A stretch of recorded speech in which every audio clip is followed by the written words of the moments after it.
Hi guys, welcome back to a new episode of How to Login.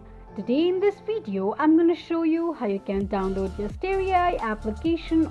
Keep watching the video till the end. Starry AI application on APK. Firstly, go ahead and open up your APK Pure application.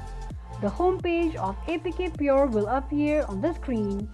On the search box at the top, type in Starry AI and make a search. The search results will be displayed on the page. Tap on Install button to start the downloading process.